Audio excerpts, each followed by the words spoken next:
Breaking news. Datia deputy CM Keshav Prasad Maurya ने कहा, एक बार 400 पार कराओ तो एक देश एक चुनाव बीजेपी कराएगी। आज इंद्रगढ़ के ग्वालियर चौराहे पर बीजेपी की आम सभा को संबोधित करते हुए मुख्य अतिथि केशव प्रसाद मौर्य ने कहा कि हमारी पार्टी ने 400 पार कर लिया तो एक देश एक चुनाव कराएंगे और क्रम में भिन्न दतिया लोकसभा प्रत्याशी संध्या राय के समर्थन में वोट देने की अपील उपस्थित जनता से की। इस कार्यक्रम में उपस्थित रहे दतिया जिला अध्यक्ष सुरेंद्र बुधौलिया। राजकुमार कुशवाहा की रिपोर्ट इंद्रगढ़ से।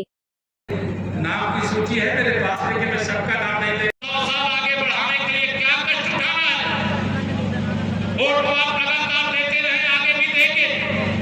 लेकिन मोदी जी ने कहा है कि अगर हम तीसरी बार 400 पार आप सबके आशीर्वाद से आते हैं, 400 पार आने का लक्ष्य भी है। क्या करेंगे? 5 साल तक प्रधानमंत्री गरीब कल्याण अन्न योजना का राशन फ्री मिल रहा है कि नहीं मिल रहा? बताओ, कभी कितने लोगों को मिल रहा है? सबको नहीं मिल रहा क्या? अगर मिल रहा है तो दोनों हाथ उठा के बताइए। प्रधानमंत्री गरीब कल्याण अन्न योजना का राशन 5 साल और लगातार इसी प्रकार से वितरित होता रहेगा। अभी 2023 में आपने विधानसभा के लिए वोट डाला, 2024 में आप लोकसभा के लिए वोट डालने जा रहे हैं।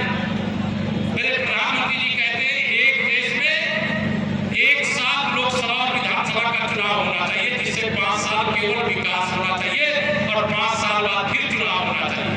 बताइए, एक देश में एक साथ चुनाव होना चाहिए कि नहीं होना चाहिए? दोनों हाथ उठा के बताइए, होना चाहिए कि नहीं होना चाहिए? एक देश में एक साथ चुनाव के लिए हमें 400 पार चाहिए। एक देश में सबके लिए एक कानून होना चाहिए कि नहीं होना चाहिए? हिंदू के लिए अलग, मुसलमान के लिए अलग। ये दोहरी व्यवस्था चलेगी क्या? चलनी चाहिए क्या? माननीय नरेंद्र मोदी जी के नेतृत्व में भारतीय जनता पार्टी ने देश से वादा किया है, वही वादा कि अगर हम बहुमत से देश में आएंगे तो 370 हटा देंगे। हटा दिया,